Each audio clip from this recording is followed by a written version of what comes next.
Vamos a estudiar los versículos 1 y 2. 1 y 2. Vamos a leerlos.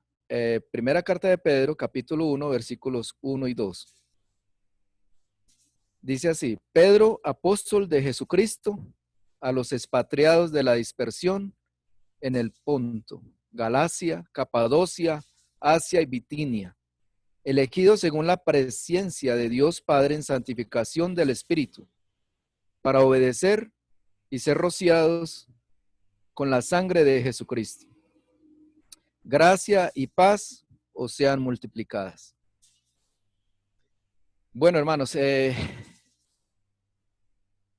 título que le coloqué a estos dos versículos fue elegidos según el anticipado conocimiento de Dios Padre. Elegidos según el anticipado conocimiento de Dios Padre. Entonces vamos a estudiar, hermanos, el primer versículo. Dice Pedro. Ya nuestro hermano Carlos hace 8 días nos dio una introducción de quién era Pedro, pero quiero volver a recordar así un resumen rápido. Sabemos que Pedro, ese no era el nombre de él, era Simón, y él vivía por los lados de Capernaum y tenía sus quehaceres, sus trabajos en las costas de Galilea. Él era pescador, ¿sí? Era un hombre poco letrado. Ya vemos cómo a medida que conocemos de Pedro en los evangelios, en las cartas, vemos cómo era él, más que todo en los evangelios. Vemos que era un hombre tosco, un hombre temperamental, era un hombre que cuando vino al Señor Jesucristo, el Señor Jesucristo tuvo que lidiar con él en ciertas ocasiones por su temperamento. Pero vemos cómo el Señor lo fue puliendo, lo fue a través de los 3 años y medio casi que estuvo con él, pues lo fue puliendo y vemos a un hombre ya escribiéndonos, dándonos esta carta, teniendo conocimiento ya de muchas cosas, como por ejemplo la elección, la presencia de Dios, eh, teniendo conocimiento de los misterios de Dios. Eso es algo maravilloso, que nosotros podamos ver a un hombre cómo fue transformado por Dios y que cuando recibió el Espíritu Santo, pues fue un hombre muy útil para el Señor. Eso lo vamos a ver más adelante. Entonces, Pedro, este nombre se deriva del griego Petros, que significa piedra, o Cefas, que también significa piedra en arameo. Este nombre, Pedro, fue dado por el Señor Jesucristo. ¿Dónde fue dado por el Señor Jesucristo? En Mateo 16:18 nos habla de que cuando el Señor Jesucristo preguntó que decían que quién era él, pues Pedro dijo que él era el Cristo, el Hijo del Dios viviente, en Mateo 16:18. Entonces, vemos, hermanos, cómo el Señor le dijo que de ahora en adelante se llamaba Pedro, que significa lo que vemos ahí en la diapositiva, Petros, que significa piedra, ¿sí? Piedra, o Cefas en arameo. Ahí mira, ahí vean ustedes cómo se escribe en arameo y se pronuncia en arameo. Entonces, vemos a un hombre cambiado que esta carta es una carta excelente, de mucha teología, de escudriñar mucho, de ver un hombre cambiado. Entonces, ¿quién era Pedro? Pedro, como les decía, hermanos, Pedro era un pescador de las costas del mar de Galilea que vivía en Capernaum, según Marcos capítulo 1, versículo 16-31. Como le decía, hermanos, un hombre poco letrado, según Hechos capítulo 2, versículo 7, pero capacitado por el Espíritu Santo. Vemos en el mapa donde está el mar de Galilea, el puntico verde allá, por los lados de Galilea. Ahí el hermano Ricardo nos muestra por qué lado era que vivía, era Capernaum y por qué lado se mantenía Pedro pescando. Entonces era un hombre poco letrado, según Hechos capítulo 2:7, pero capacitado por el Espíritu Santo para dar la primera predicación, donde el centro de la predicación era el Señor Jesucristo. Esto está en Hechos capítulo 2, versículo 14. Entonces, mire, hermanos, es algo maravilloso, hermanos, como Pedro o Petros o piedra, que significa eso, era el hombre el que comenzó y dio la primera predicación, donde se convirtieron más de 3,000 personas, según Hechos capítulo 2, versículo 14 en adelante. Algo maravilloso. Entonces ahorita lo vemos, hermano, también, lo vemos en esta carta siendo perfeccionado a la altura e imagen del Señor Jesucristo con una madurez espiritual impresionante, conociendo de los grandes misterios de Dios y dando aliento a aquellos que estaban sufriendo la persecución por causa del nombre de Cristo. Y aquí vemos, hermanos, entonces un hombre cambiado, y esto nos da también alegría porque nosotros también éramos así, hermanos. El Señor ha venido a nuestras vidas, ha cambiado muchos defectos que teníamos, como lo tenía el apóstol Pedro. Ahorita vemos al apóstol Pedro en esta primera carta, un hombre maduro, un hombre con un conocimiento y una madurez espiritual impresionante. Entonces, así, hermanos, nosotros también éramos. Me acuerdo, hermanos, cómo era yo de mal hablado, con muchos vicios, con muchas cosas, con problemas en el hogar, no sabía cómo poder llevarme bien con mi esposa, poder controlar mi temperamento. Y ahorita el Señor también ha hecho eso en mí y ha hecho eso en muchos hermanos, porque lo he visto y han dado testimonio muchos hermanos del cambio que Dios ha hecho en sus vidas. Igualmente lo hizo con el apóstol Pedro. Entonces, hermanos, lo vemos cambiado, conociendo los grandes misterios de Dios y dando aliento a aquellos que estaban sufriendo la persecución por causa del nombre de Cristo. Y esto es para darle muchas gracias, que igual como Pedro, no teníamos conocimiento de nada de Dios, como ahorita Pedro nos lo muestra acá, un conocimiento tremendo. Él nos está capacitando también a nosotros, el Señor, a través de su Santo Espíritu, para conocer también sus designios. Es algo muy bonito, hermanos, que aprendemos también que no solamente a Pedro, sino todo aquel que llega a los pies de Jesucristo, hace un cambio completo, un cambio radical en nuestras vidas. Muy bien, dice Pedro, apóstol. ¿Apóstol de qué? De Jesucristo. Él no era apóstol de la iglesia, no era apóstol de nadie más, sino apóstol de Jesucristo. Entonces, Pedro se identifica como apóstol de Jesucristo. ¿Y qué significa apóstol? Apóstol significa enviado, alguien que fue enviado con una misión especial. Eso era el apóstol. El apóstol era enviado por el Señor Jesucristo. Pertenecía al Señor Jesucristo. Era designado por el Señor Jesucristo.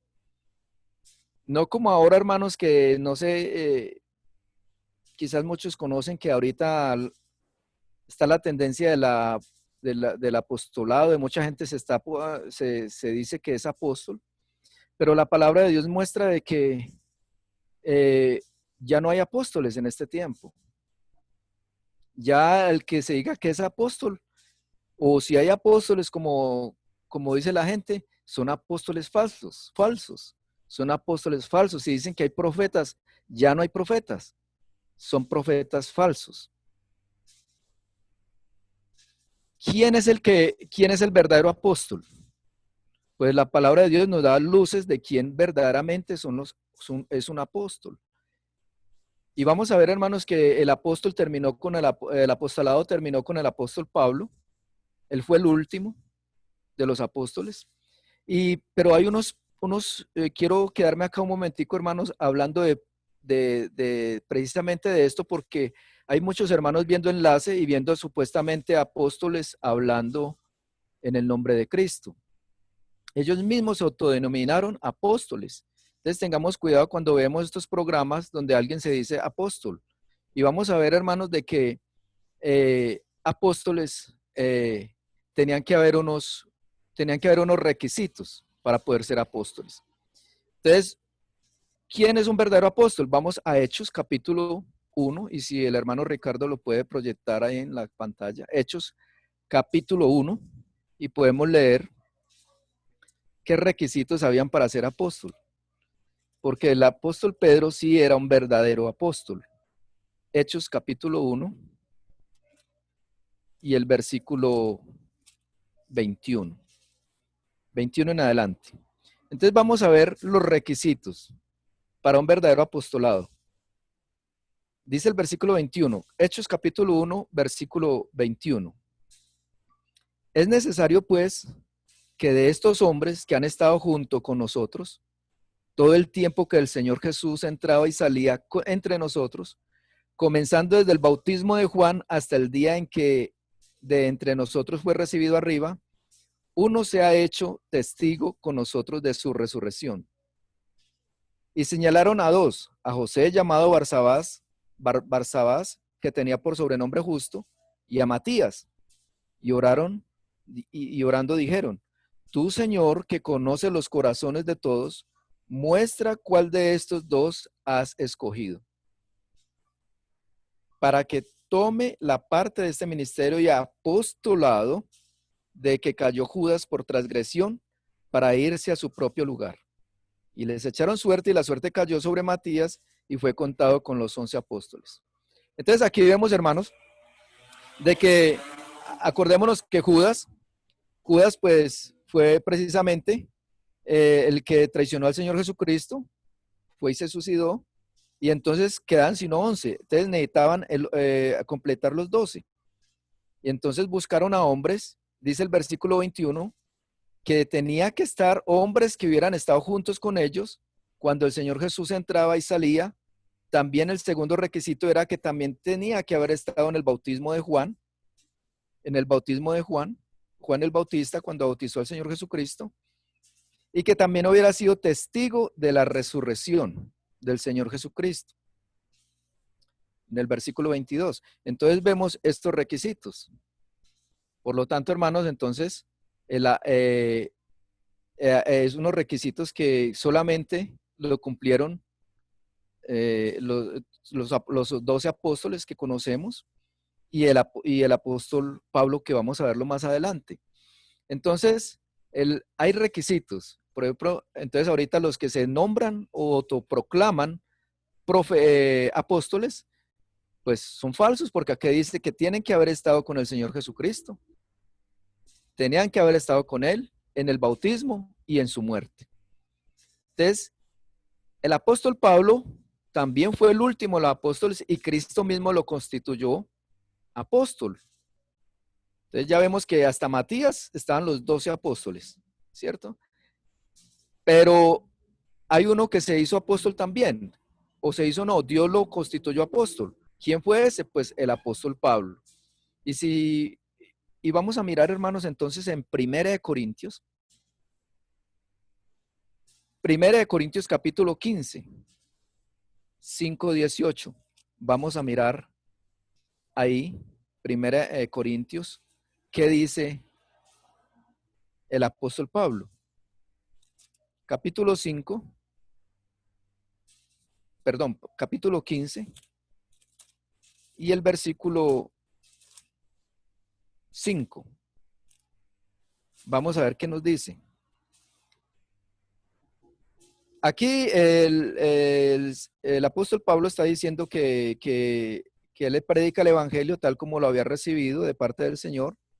Y en el versículo 5 dice, y que apareció a Cefas y después a los 12, después apareció a más de 500 hermanos a la vez, de los cuales muchos viven aún y otros ya duermen. Después apareció a Jacobo, después a todos los apóstoles, a los 12, y al último de todos, como a un abortivo, dice que se le apareció a él. Entonces, mire, el último y al último de todos. ¿Y entonces quién es el último apóstol? El apóstol Pablo. ¿Sí? Dice que al último de todos. ¿Dónde se le apareció? Volvamos a Hechos capítulo 9 y veamos de que él sí, para poder ser constituido apóstol, tenía que haber visto al Señor Jesucristo o instruido por el Señor Jesucristo. Vayamos a Hechos capítulo 9 y veamos, hermanos, porque era el último apóstol. Hechos capítulo 9, del 1 en adelante. Del 1, leámoslo del 1 hasta el versículo 6 y el versículo 15. Dice Hechos capítulo 9, versículo 1. Saulo, respirando aún amenazas y muertes contra los discípulos del Señor, vino al sumo sacerdote y le pidió cartas para las sinagogas de Damasco, a fin de que si hallase algunos hombres o mujeres en este camino, los trajese presos a Jerusalén. Mas yendo por el camino aconteció que al llegar cerca de Damasco, repentinamente le rodeó un resplandor del cielo. Y cayendo en tierra, oyó una voz que le decía, ¿cómo? Saulo, Saulo, ¿por qué me persigues? Y él preguntó o dijo, ¿quién eres, Señor? Y le dijo, yo soy Jesús, a quien tú persigues. Dura cosa te es dar coces contra el aguijón. Versículo 6. Él temblando y temeroso dijo, Señor, ¿qué quieres que yo haga? Entonces aquí vemos cómo Pablo vio al Señor Jesucristo. Se le apareció el Señor Jesucristo. Y el Señor Jesucristo lo hizo apóstol desde ese momento. Lo vemos en el versículo 15. Leamos el versículo 15 de ahí mismo del capítulo 9. Y aquí el Señor le dice a Ananías, ve, porque instrumento escogido me es este para llevar mi nombre en presencia de los gentiles, de reyes y de los hijos de Israel. Entonces aquí vemos, hermanos, que el apóstol Pablo no se autoproclamó apóstol, sino que el Señor mismo lo constituyó apóstol. Pablo vio al Señor Jesucristo, fue instruido por el mismo Señor Jesucristo. Y en Romanos capítulo 11, versículo 13, dice que él fue constituido apóstol para los gentiles. Si quieres lo leemos, Romanos capítulo 11 y el versículo 13, dice, Romanos 11, capítulo 11, versículo 13, dice, porque a vosotros hablo, gentiles, porque a vosotros hablo, gentiles, por cuanto yo soy apóstol a los gentiles, honro mi ministerio. Entonces, hermanos, vemos, hermanos, que el último apóstol fue el apóstol Pablo. Y aún en los tiempos del apóstol Pablo, ya habían apóstoles falsos. Y quiero que veamos esto porque precisamente la carta también va a hablar, y la segunda carta nos va a hablar precisamente de falsos maestros, personas que se meten a la iglesia encubiertamente, como lo aprendimos también de la carta de Judas. Pero aquí vamos a ver que también en los tiempos del apóstol Pablo ya habían apóstoles falsos. Vamos a Corintios, a la carta de segunda de Corintios, esta carta, y miremos, hermanos, el capítulo 11. Segunda de Corintios, capítulo 11.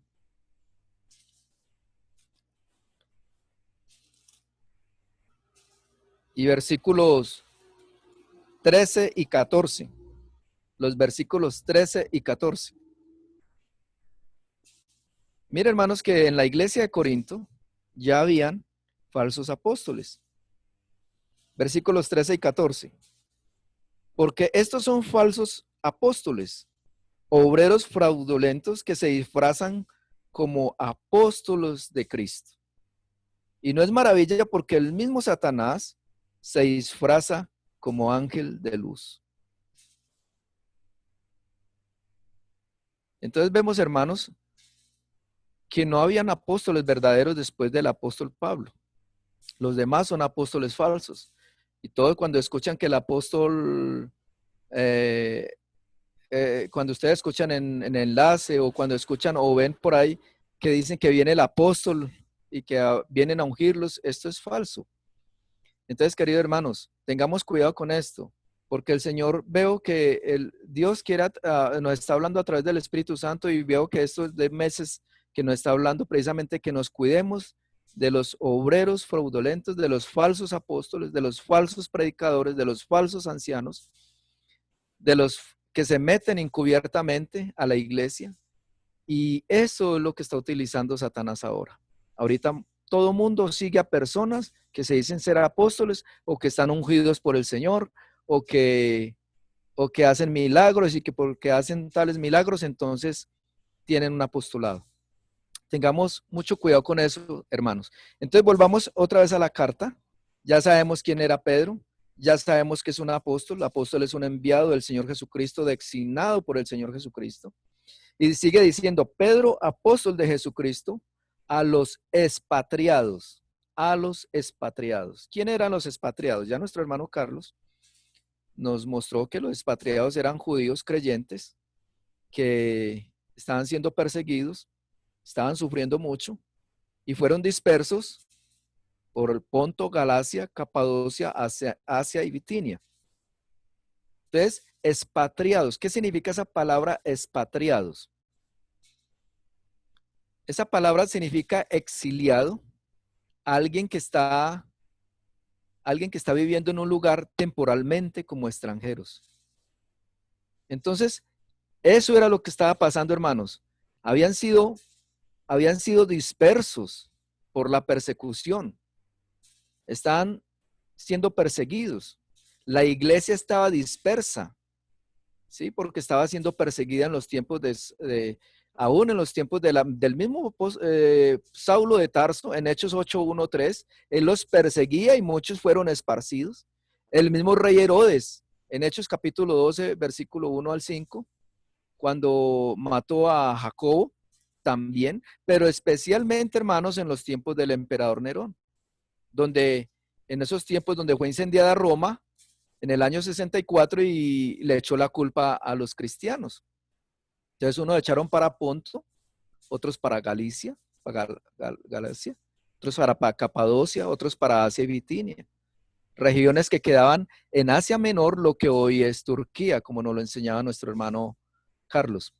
Entonces, ahí está, el hermano Ricardo nos muestra ahí, por la parte del Mediterráneo quedaba Asia Menor. Y ahí fue, hasta por allá fueron esparcidos muchos de esos, y para ellos fueron que el apóstol Pedro hizo esta carta. Por eso, hermanos, el apóstol escribe esta carta para alentar a aquellos que habían sido dispersos. Usted se imagina, no están en sus en su tierra, están en otras partes, y fuera eso siendo perseguido en otras partes. Y el apóstol escribe esta carta para alentar a aquellos que habían sido dispersos por el mundo conocido en ese entonces. Entonces, para darles una esperanza viva por la resurrección de Jesucristo de los muertos, para que no temieran a la persecución y a la muerte. Es una carta de aliento, es una carta de esperanza, es una carta de seguir para adelante a pesar de los sufrimientos. Es una carta que nos enseña muchas cosas. Entonces, imagínense, uno disperso en otro país, en otros idiomas que no conocían, mas sin embargo tuvieron que irse allá. Mas sin embargo, esto vemos que son propósitos de Dios para que el evangelio se expandiera, porque allá no pararon estos hermanos de evangelizar, de predicar la palabra de Dios. Esto nos da pie, hermanos, para recordarnos a nosotros que somos también como esos expatriados, como esos exiliados, como extranjeros, como esos peregrinos, ¿sí? Nosotros también, hermanos, somos como si estuviéramos expatriados, como exiliados, porque nosotros, dice la palabra de Dios, en 1 de Pedro 2:11, que nosotros somos extranjeros y peregrinos. Y eso deberíamos de ser nosotros, hermanos. Nosotros no deberíamos de desear lo que hay en esta tierra, sino lo que hay en el cielo. En Hebreos 11:13 dice la palabra del Señor que muchos deseaban, ellos proclamaban, confesaban que no eran de esta tierra, que estaban viendo como extranjeros y peregrinos en esta tierra. Y qué bueno, hermano, que nosotros también, porque la verdad nosotros somos como exiliados, como extranjeros, como perseguidos. Los verdaderos creyentes tenemos a veces oposición de la familia, oposición en el trabajo. Tenemos dificultades también por ser creyentes. Muchos no les dan trabajo a creyentes o porque quieren hacer sus negocios malos, entonces no reciben a una persona así. Y así, hermanos, así nosotros somos como extranjeros y peregrinos en esta tierra. Entonces el apóstol Pablo alentaba a estos hermanos que estaban en el Ponto, Galacia, Capadocia, Asia y Bitinia. Los alentaba con estas palabras que dice en el versículo 2. Y vamos al versículo 2. Dice, elegidos según la presencia de Dios Padre, en santificación del Espíritu para obedecer y ser rociados con la sangre de Jesucristo. Mira, hermanos, qué aliento tan grande es que el apóstol Pedro le dijera a ellos que ellos eran elegidos según la presencia de Dios Padre. Elegidos, seleccionados, eso significa seleccionados, escogidos. Unos sinónimos de elegido también es predestinado. Y esta palabra aparece varias veces en el Nuevo Testamento. Y Dios, hermanos, en su gracia, en su grande misericordia, hermanos, o sea, es maravilloso pensar, hermanos, que nosotros seamos elegidos por Dios en la eternidad pasada. El Señor nos escogió. Imaginen, nos escogió, nos eligió para ser sus hijos. Esto es algo maravilloso, hermanos. Que el Dios Todopoderoso, el creador de este inmenso universo, nos haya elegido o predestinado para ser sus hijos. Y vamos a ver unos versículos donde aparece esta palabra elegido. Vayamos a Efesios capítulo 1 y miremos, hermanos, que esto también nos alienta a nosotros, que los que hemos creído en Cristo Jesús, en su obra, por fe, en su obra redentora, somos también elegidos. Vayamos a Efesios capítulo 1, sí, Efesios capítulo 1, y el versículo 4. Vamos a leerlo hasta el 5. Dice, según nos escogió, aquí está la palabra escogió, que es igual a elegido. Según nos escogió en él, antes de la fundación del mundo, para que fuésemos santos y sin mancha delante de él.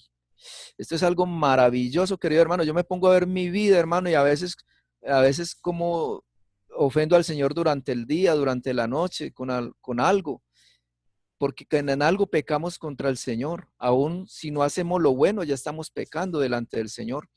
Y nosotros aún así el Señor nos eligió para que fuéramos santos y sin mancha delante de Él, por medio de Jesucristo. Eso es algo maravilloso.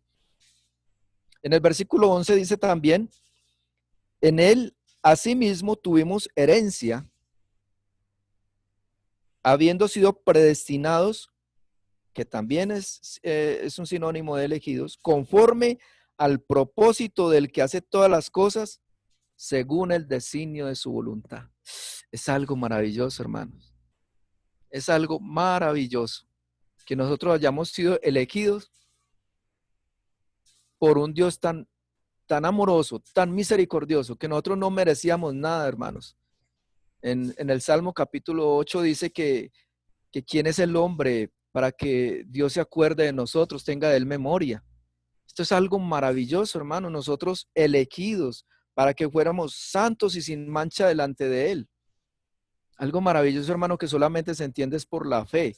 Solamente por la fe, hermano, es que nosotros creemos todas estas cosas. Y yo lo creo y yo ruego, hermano, que ustedes también lo crean en sus corazones hasta que venga nuestro Señor Jesucristo.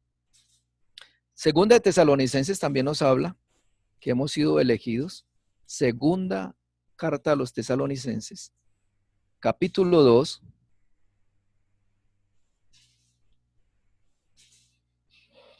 Versículos 13 y 14.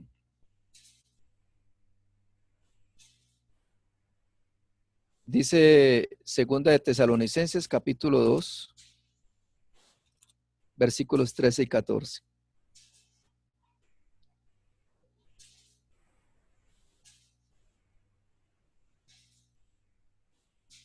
Permítame, hermano, que no encuentro. Así, segunda de Tesalonicenses, capítulo 2, versículos 13 y 14. Dice, pero nosotros debemos dar siempre gracias a Dios respecto a vosotros, hermanos amados por el Señor, de que Dios os haya escogido desde el principio para salvación mediante la santificación por el Espíritu y la fe y en la verdad. Es un versículo muy similar al versículo 2 de Primera de Pedro.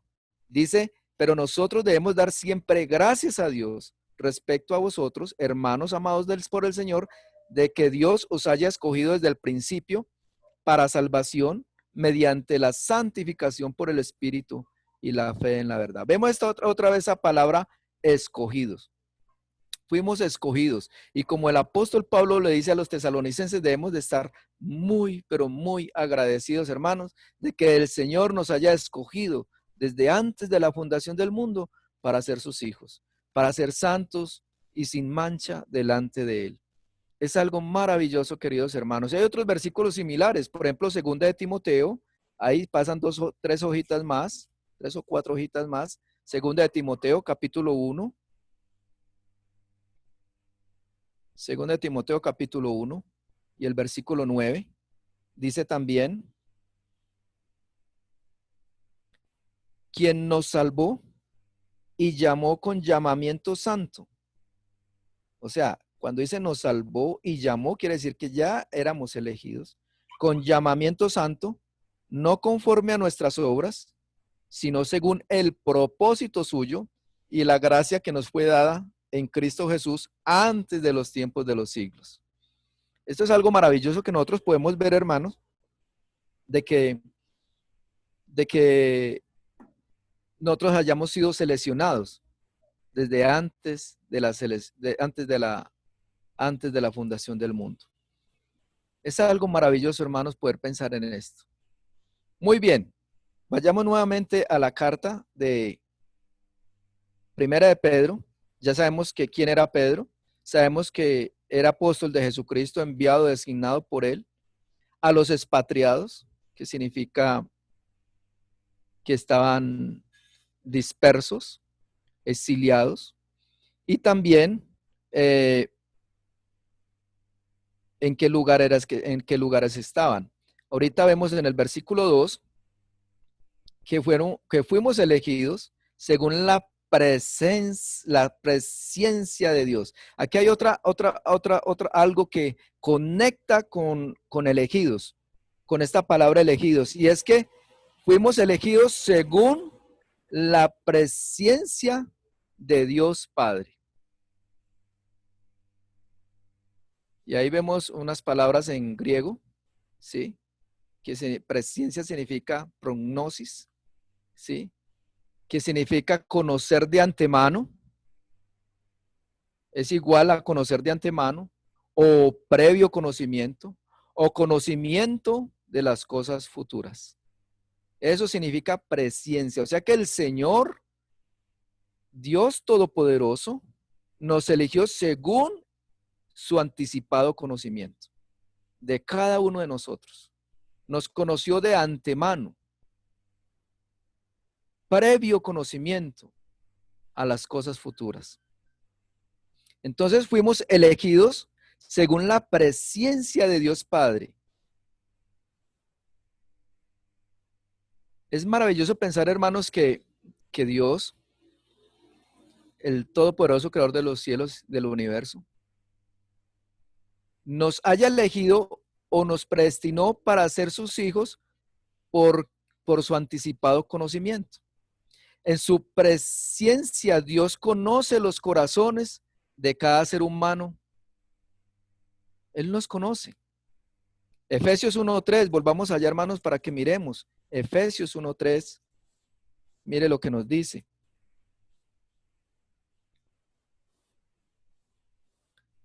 Carta de los Efesios 1:3. Mire lo que nos dice la palabra del Señor.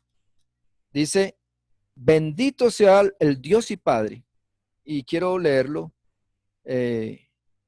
por ahí está el versículo 11 más o menos. Dice, bendito sea el Dios y Padre de nuestro Señor Jesucristo, que nos bendijo con toda bendición espiritual en los lugares celestiales en Cristo. Ponga cuidado, hermano, lo que dice el versículo 4, según nos escogió en él antes de la fundación del mundo para que fuésemos santos y sin mancha delante de él. 5. En amor, habiéndonos predestinado para ser adoptados hijos suyos por medio de Jesucristo, según el puro afecto de su voluntad, para alabanza de la gloria de su gracia, por lo cual nos hizo aceptos en el amado, en quien tenemos redención por su sangre, el perdón de pecados según las riquezas de su gracia. Y otra vez el 8 y el 9 dice que hizo sobreabundar para con nosotros en toda sabiduría e inteligencia, dándonos a conocer el misterio de su voluntad según su beneplácito, el cual se había propuesto en sí mismo. O sea, hermanos, él ya tenía planeado todas estas cosas, hermano. Desde antes de la fundación del mundo, tenía planeado elegirnos para, como dice en el versículo 4, para que fuésemos santos y sin mancha. Sigue diciendo, versículo 10, de reunir todas las cosas en Cristo, en la dispensación del cumplimiento de los tiempos. Así las que están en los cielos como las que están en la tierra. Versículo 11, en él asimismo tuvimos herencia, habiendo sido predestinados conforme al propósito del que hace todas las cosas, según el designio de su voluntad. Vuelve y nos habla de que él tenía unos planes. Era la voluntad del Señor salvarnos. Pero veamos un poquito más de su presencia, ¿sí? Un ejemplo, hermanos, es que él conoce, precisamente presencia es conocer de antemano las cosas. Eso significa presencia. Dios conocía de antemano las cosas. Él es omnisciente, pero la omnisciencia viene a acapara todo lo que es saber. Dios conoce el pasado, el presente y el futuro. Pero aquí coloca esta palabra que es exclusivamente de conocer de antemano las cosas futuras o el conocimiento de las personas. Y entonces vemos aquí, hermanos, por ejemplo, hay un ejemplo muy claro que yo veo aquí. El Señor conocía quién era Judas, ¿cierto que sí? El Señor conocía también quién era Pedro. Dios escogió al apóstol Pedro, conocía su corazón y también conocía el corazón de Judas. Por ejemplo, Pedro negó al Señor Jesucristo 3 veces, ¿cierto? Lo vemos en los evangelios. Pedro negó al Señor Jesucristo 3 veces. Cuando estaba allí en este salón, en este patio donde estaba el Señor Jesucristo con el sumo sacerdote, lo negó 3 veces y cuando lo negó, el gallo cantó. ¿Y qué fue lo que pasó con Pedro? Lloró amargamente. Dios sabía eso de Pedro, de anticipadamente, que él se iba a arrepentir de haber negado al Señor Jesucristo. Pero ¿qué pasó con Judas? También con Judas el Señor conocía su corazón. Y por eso hay muchas personas que dicen, bueno, y si el Señor sabía que Judas lo iba a traicionar, ¿por qué permitió eso? Otros dicen que por qué permitió que creara a Lucifer para que después pecara contra él, porque creó a Adán, ¿sí? Todas estas cosas, hermano, pero él en su presencia, él tiene todo planeado conforme a su soberanía. Nosotros no podemos hacer nada en esto, pero sí nos da luces de entendimiento de que Dios todo lo hizo por amor a nosotros, hermanos. Todo lo hizo por amor a nosotros. Judas no se arrepintió de sus pecados y se merecía lo que dicen Hechos. Se fue para su propio lugar y nosotros sabemos cuál es su propio lugar, el infierno, el lago de fuego en el futuro. Entonces, hermanos, el Señor en su presencia conocía quién se arrepiente, quién va a recibir de corazón el evangelio, quién verdaderamente está en las cosas de Dios. Y ahí es donde el Espíritu Santo actúa, como vamos a ver más adelante. Otro ejemplo, hermano, que Dios en su presencia conoce nuestros corazones y por eso nos elige, y pienso que es así, hermanos, y lo veo en la palabra. Hechos, vayamos a Hechos, capítulo 1, y miremos también la presencia de Dios. Hechos capítulo 1. Hechos capítulo 1 y el versículo 24 y 25.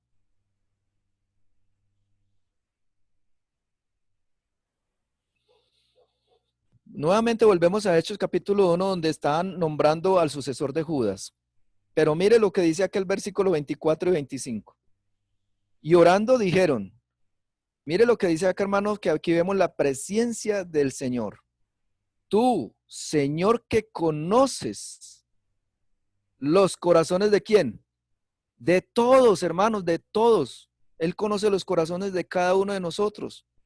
Muestra cuál de estos dos has escogido. ¿Sí? Para que tome parte de este ministerio apostolado del que cayó Judas por transgresión para irse a su propio lugar. Aquí vemos, hermanos, que Dios conoce los corazones de todo ser humano. ¿Sí? Yo sé, hermanos, que esto contra, hay muchas personas que tienen sus diferentes pensamientos en cuestión de esto, sobre la elección, sobre la presencia de Dios o sobre cómo Él elige estas cosas. Unos dicen que no está bien que el Señor elija a tales, pero Él conoce, hermanos, de antemano. Él dice, de antemano, tú que conoces, Señor, los corazones de todos. Y volvamos ahí mismo en Hechos capítulo 15, veamos otro versículo. Hechos capítulo 15, versículo 15, capítulo 15.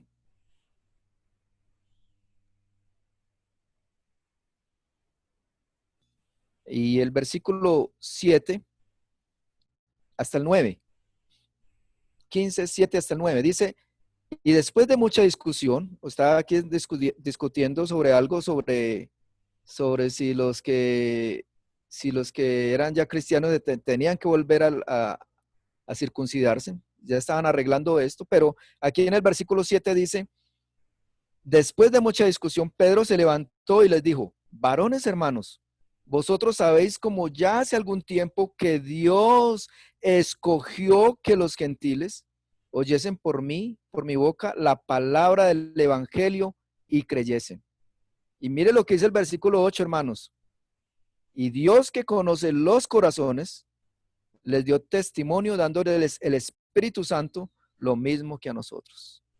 Dios conocía los corazones de Cornelio, porque está aquí hablando precisamente de la, aquí está conociendo lo que se me olvida esta palabra, perdón, pues cómo se convirtieron Cornelio a través del Evangelio. Dios conoce los corazones. Y les dio testimonio dándoles el Espíritu Santo. Al darles el Espíritu Santo, queridos hermanos, le estaba sellando, lo estaba eligiendo como hijos suyos. Eso dice Efesios capítulo 1, versículo 13. Que los que conocemos a Dios, Dios nos ha sellado con su Santo Espíritu para Él. Entonces Dios conoce los corazones. Otro versículo, hermanos, que nos dice que Dios nos conoce y que podemos estar seguros de su verdad y que Él nos eligió, está en segunda de Timoteo. Vayamos a segunda de Timoteo, hermanos. Segunda carta de Timoteo.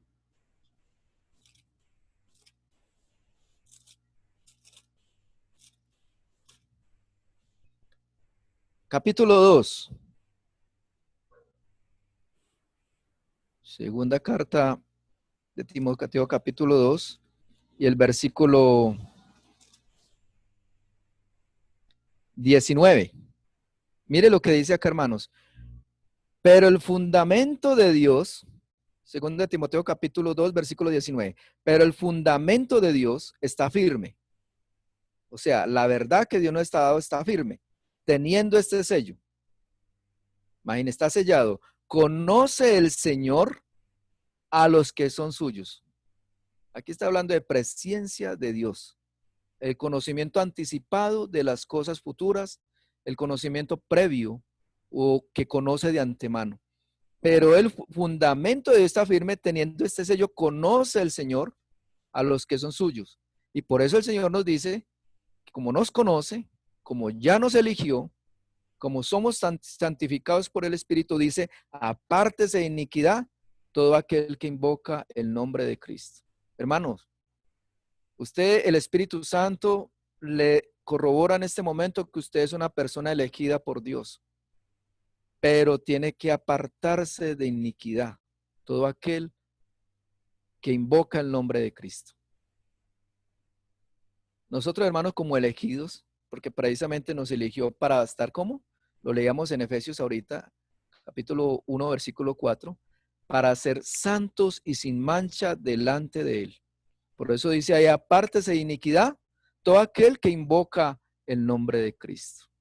En su presencia Dios conoce los corazones de cada uno, hermanos. Y en Juan capítulo 10, versículo 14 nos dice también el Señor Jesucristo que Él conoce sus ovejas. O sea, Él sabía quiénes eran sus ovejas. Por eso los eligió. Por eso Dios se los trajo a Cristo. Por eso Dios nos trajo a Cristo. Entonces, hermanos, es un poquito difícil para explicar. Yo le pido al Señor que haya sido así como conforme a estos versículos. Si de pronto hay alguien que tenga más conocimiento, por ejemplo, mi hermano Ariel, me hubiera gustado mucho, hermano, este tema para mi hermano Ariel, él es teólogo, conoce mucho de estas cosas. Pero aquí nos muestra el Señor Jesucristo, a través también del Espíritu Santo, que estas dos cosas van unidas, la elección y el conocimiento anticipado de las cosas. Entonces, muy bien, vayamos, hermanos, nuevamente a la primera carta de Pedro. La primera carta de Pedro, y sigue diciendo que fuimos elegidos, ya sabemos que el Señor en su misericordia nos eligió, en su soberanía, en sus planes, según la presencia de Dios Padre, o sea, en su anticipado conocimiento, y dice, en santificación por el Espíritu. En santificación por el Espíritu. ¿A qué se refiere esto, hermanos? Santificación por el Espíritu. Aquí dice, se refiere al ministerio del Espíritu Santo. ¿Qué es santificación por el Espíritu? Se refiere al ministerio del Espíritu Santo en el mundo que no solo convierte a las personas, que es responsable del nuevo nacimiento, sino que también comienza una obra en sus vidas para llevarlas a un nivel de madurez espiritual y santificación cada vez más a la perfección o estatura de nuestro Señor Jesucristo. Entonces, no solamente, hermanos, el Espíritu Santo nos redarguye de pecado, justicia y juicio. Eso lo dice en Juan capítulo 14, capítulo 15 y hasta el 16 nos está hablando del Espíritu Santo. ¿Qué es lo que hace la obra del Espíritu Santo en nosotros? Perdón, en Mateo capítulo 14, 15 y 16. Entonces, no solamente el Espíritu Santo convierte a las personas un nuevo nacimiento, sino que también trabaja con ellas progresivamente. Por eso, hermanos, cada vez que vivimos un día más, no es para vivirlo para este mundo, queridos hermanos. Cada vez que Dios nos da un día más es para que cada vez nos santifiquemos más y seamos como nuestro Señor Jesucristo fue en esta tierra. El ministerio del Espíritu Santo convierte a personas, sí, dan un nuevo nacimiento, pero también nos sigue trabajando y trabajando hasta que venga el Señor Jesucristo por nosotros. Tito capítulo 3, un versículo que todos conocemos, que hasta nos lo hemos aprendido de memoria, una vez nos lo aprendimos de memoria y lo dijimos por 15 días allá en la capilla. Tito capítulo 3, versículo 5, dice la palabra del Señor. Nos salvó no por obras de justicia que nosotros hubiéramos hecho, sino por su misericordia. O sea, nos eligió por su misericordia, por el lavamiento de la regeneración, una nueva vida, y por la renovación día tras día. Todos aquellos hermanos que estamos obedeciendo la palabra del Señor, que Dios quiere, hermanos, que nos santifiquemos cada día, el Espíritu Santo nos va renovando cada día más. el cual derramó en nosotros abundantemente por Jesucristo nuestro Señor. Entonces, hermanos, esto es lo que está haciendo el Espíritu Santo, santificándonos por el Espíritu, pero en obediencia, hermanos, en obediencia, como vamos a ver más adelante. A ver, leamos otro versículo de Efesios 3, capítulo 3. Qué pena que lo lleve para allí y para acá, pero hermanos, es la escritura la que nos habla, la que nos reargulle. Efesios capítulo 3 y el versículo 16. ¿Qué nos dice Efesios 3? Efesios capítulo 3, versículo 16. Dice, para que os dé conforme a las riquezas de su gloria el ser fortalecidos con poder en el hombre interior por su espíritu. Eso hace, hermano, el Espíritu Santo. Nos fortalece, nos alienta, nos reargulle, nos corrige, nos ayuda a través de la santa palabra del Señor y por la fe que tenemos en nuestro Señor Jesucristo. El Espíritu Santo obra en nosotros y seguirá obrando, hermanos. El Espíritu Santo no solo nos ayuda, no solamente a obedecer, hermanos, también nos ayuda, nos da seguridad de salvación. El tener el Espíritu Santo nos ayuda a estar en las cosas de Dios y no en las de la carne. Vivifica nuestros cuerpos mortales, nos quita el temor y nos da el valor para seguir adelante porque somos hijos de Dios, esperando la redención de nuestros cuerpos también. También intercede por nosotros ante nuestro Dios. ¿Dónde encontramos estos versículos? Lo encontramos en Romanos capítulo 8, del versículo 1 al 27. Eso hace el Espíritu Santo en nosotros, esa obra santificadora. En todos los sentidos, hermanos, eso hace el Espíritu Santo. Nos ayuda, hermano, en nuestra vida y a obedecer, hermanos, porque sin obediencia, el Espíritu Santo se contrista o se apaga. Eso dice la palabra del Señor. Entonces, hermanos, hay que seguir adelante con las cosas de nuestro Señor. Hay que seguir siendo obedientes a la palabra del Señor, creyendo que fuimos elegidos por gracia, solo por misericordia, por su amor, que somos santificados por su Santo Espíritu. Pues para eso nos lo dejó el Señor acá. Él dijo que nos iba a dejar un consolador, alguien más que nos recordaría lo que Él hizo y nos enseñaría todo lo que es de Él. Pero para obedecer, queridos hermanos, hay que obedecer la palabra de Dios. Hay que obedecer todo lo que nos ha enseñado Dios a través de los años que llevamos en el Evangelio. Porque acordémonos, hermanos, que es el Evangelio. Para eso Dios, el Señor Jesucristo vino a dar el Evangelio del reino, para que creyéramos, para que entendiéramos todas estas cosas. Y dejó a los apóstoles que en él está fundamentado, en los apóstoles también están fundamentadas todas las palabras que el Señor Jesucristo quiere que sepamos. Para obedecer, queridos hermanos. Entonces el versículo 2 dice, elegidos, ya sabemos que elegidos, ya sabemos que es la presencia de Dios, ya sabemos qué hace el Espíritu Santo en nosotros, que no solamente nos ayuda a obedecer, sino que también nos ayuda en muchas áreas. Y dice, y ser rociados por la sangre. Volvamos otra vez a Primera de Pedro, por favor, hermanos. Primera de Pedro, capítulo 1, versículo 2.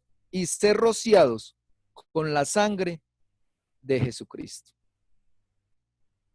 Ser rociados, ¿qué significa eso, hermanos? Acordémonos, hermanos, que el apóstol Pedro le está hablando a quiénes? A judíos que ya creían en Jesucristo, pero que estaban dispersos en estas ciudades o en estas regiones de Asia Menor.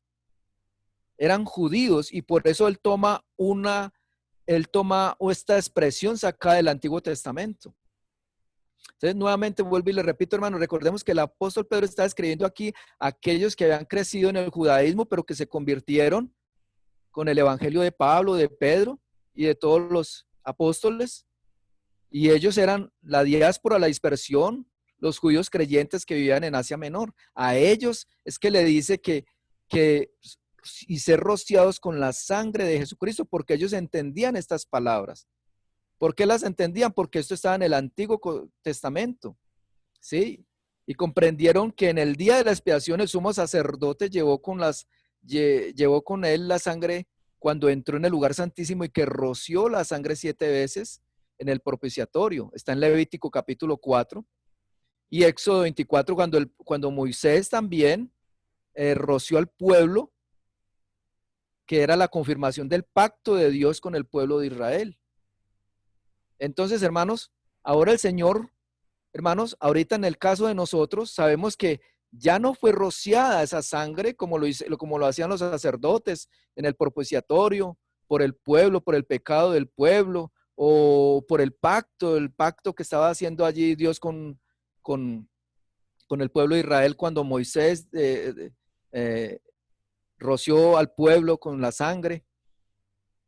Ahorita, hermanos, el Señor Jesucristo derramó, ya no nos roció, sino que derramó su sangre por nosotros. Ahora el Señor Jesús había tomado su propia sangre al dirigirse al trono de Dios y al cual, hermanos, no podía entrar ningún hombre, solamente Él, el trono en el cual fuimos juzgados como pecadores, pero Él entró al trono y roció aquel lugar con su sangre. Él entregó su vida y pagó el castigo que nos correspondía, hermano, a nosotros. En este momento, el trono del juicio y el castigo se ha convertido en el trono ya no de castigo, sino de gracia, a donde usted y yo podemos acudir para recibir salvación. Esto es algo maravilloso, hermano, que cuando Dios nos da la sabiduría para entender, hermanos, esto es algo maravilloso. Y podemos leerlo, hermanos, todo lo que ya hizo el Señor Jesucristo. No creamos, hermanos, que nosotros somos rociados con la sangre. Nosotros ya Jesucristo derramó su sangre. Ya no nos roció como lo hacían el pueblo de Israel o los sacerdotes, o como lo hizo Moisés, sino que el Señor Jesucristo derramó su sangre. Nos limpió.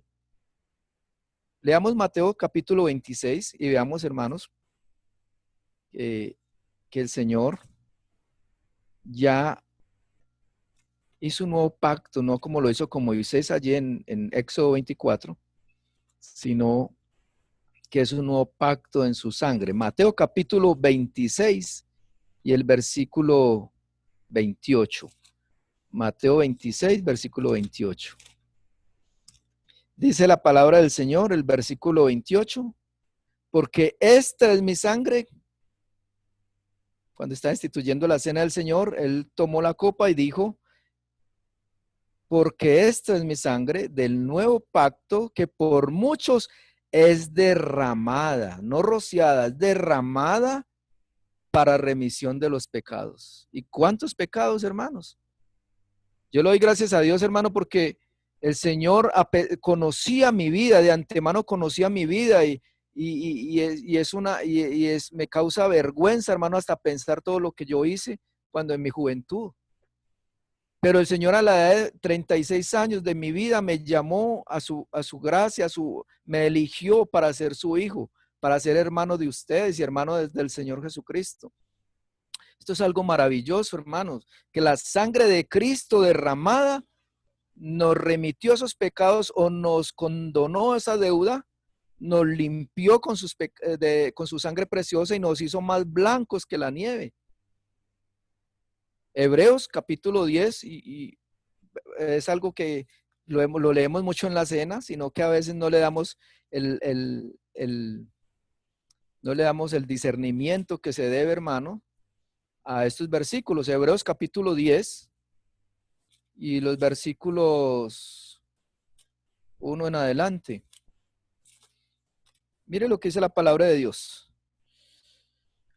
Hablando precisamente porque el apóstol Pablo está diciendo que tomó una figura o tomó esta expresión del Antiguo Testamento, pero ya en Cristo Jesús nosotros somos diferentes. Dímele lo que dice el Hebreos capítulo 10, versículo 1.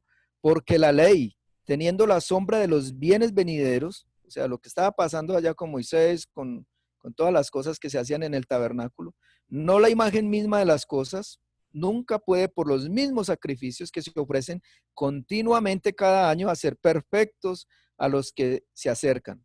De otra manera, cesarían de ofrecerse, pues, los que tributan este culto limpios una vez no tendrían ya más conciencia de pecado. Pero en estos sacrificios cada año se hace memoria. Eso era lo que se hacía memoria de los pecados. Hermano, nosotros ya no hacemos memoria de nuestros pecados porque ya el Señor nos perdonó. Aquí dice versículo 4, ahorita hacemos memoria, pero del sacrificio que Cristo hizo por nosotros. Versículo 4 nos dice, porque la sangre de los toros y de los machos cabríos no puede quitar los pecados. Por lo cual, aquí viene la bendición para nosotros.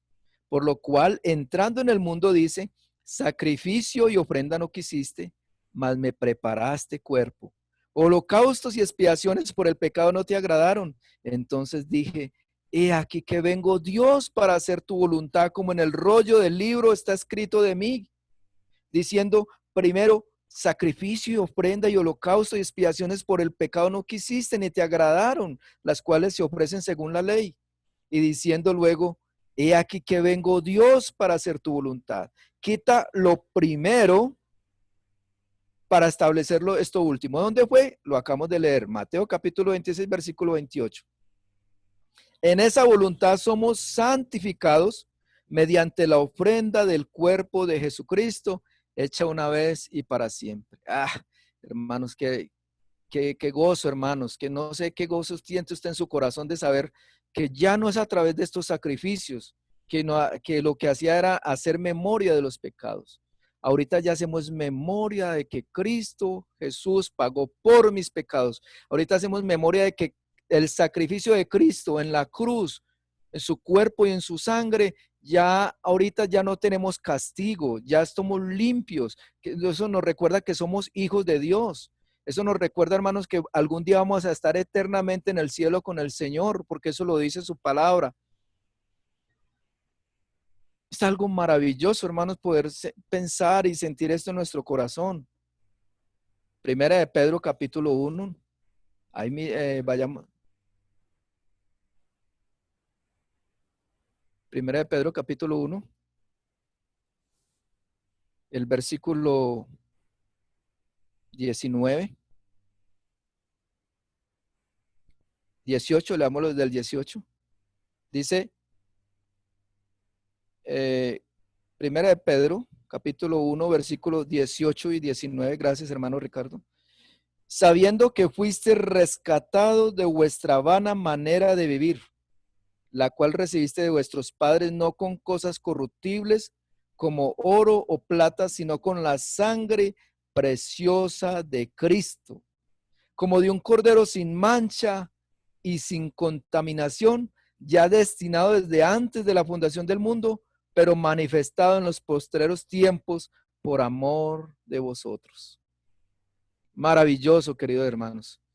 No sé, usted, yo en este momento, hablando estos versículos, diciendo estos versículos, viéndolos con mis ojos, me lleno de gratitud hacia mi Dios por todo lo que ha hecho por mí. Y yo sé que por ustedes también, queridos hermanos. Dios los ha elegido. Dios en su presencia los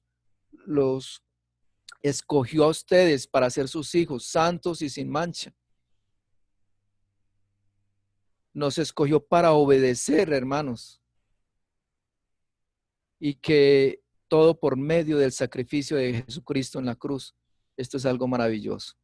Algo que eternamente vamos a estar agradecidos con nuestro Dios. Y sigue diciendo, hermanos, para terminar, gracia y paz os sean multiplicadas. Gracia y paz os sean multiplicadas.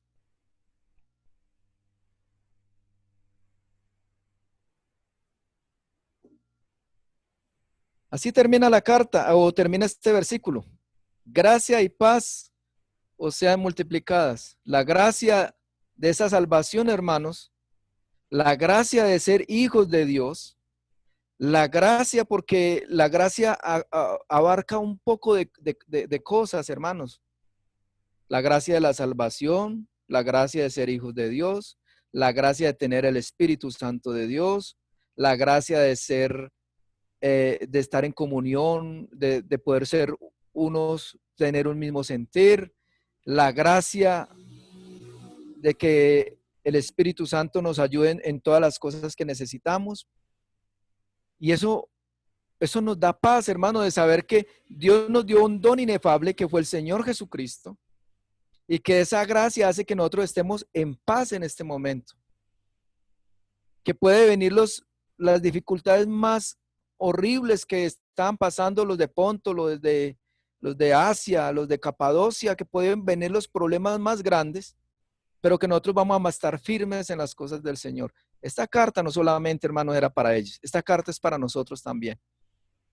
Porque no quisiera, hermano, decir esto, pero yo sé que van a venir cosas muy tremendas todavía para los hijos de Dios antes de que venga el Señor Jesucristo. No solamente va a ser es este virus, van a venir cosas tremendas para la iglesia. Entre ellas los falsos profetas, entre ellas falsos maestros, entre ellas persecución. Quizás no como lo estaban sufriendo aquellos perseguidos por Nerón, sino por otras cosas diferentes, de los cuales Satanás sabe muy bien actuar en estos tiempos y actúa según las regiones. En unas partes, en estos momentos, sí están siendo perseguidos los cristianos, están siendo encarcelados y por eso muchos hermanos dicen que oremos por aquellos hermanos que están siendo perseguidos en otros lugares, por los musulmanes, por otras religiones. Pero acá en el caso de América, hermanos, donde nosotros no tenemos persecución física, pero sí tenemos persecución de otras maneras, ¿sí? La familia no nos quiere porque somos creyentes. En el trabajo no nos quieren porque somos creyentes. Nadie quiere saber del evangelio. Nos tratan con sarcasmo, ¿sí? Diciendo esos evangélicos, esos, miren aquel donde va, lleva con la Biblia, ¿sí? Pero bueno, hermanos, de muchas maneras Satanás a veces nos trata de afligir. Cada uno sabe en qué forma. Ustedes lo saben muy bien en qué forma. Cada uno está viviendo su propia procesión, pero ahí está el Señor. Ahí está el Señor con nosotros, hermanos, y los animo para que sigamos adelante, no importando ninguna dificultad, porque esta carta precisamente nos está hablando de que debemos de seguir adelante, sabiendo que Jesucristo resucitó, que nos hizo renacer para una esperanza, que tenemos una herencia incorruptible en el cielo, incontaminada, inmarcesible, reservada para nosotros en el cielo. Esto es algo maravilloso, hermanos, y esto es lo que vamos a ver más adelante. Entonces oremos para que dentro de 8 días el hermano que también vaya a predicar la palabra venga lleno del Espíritu Santo y podamos entender también cada versículo de esta carta que estamos estudiando. Que el Señor los bendiga, que algo se les haya quedado, que lo bueno y que lo verdadero se les haya quedado en sus corazones y que sigamos adelante, queridos hermanos, no importando la situación en que estemos. Dios los bendiga, hermanos, y muchas gracias.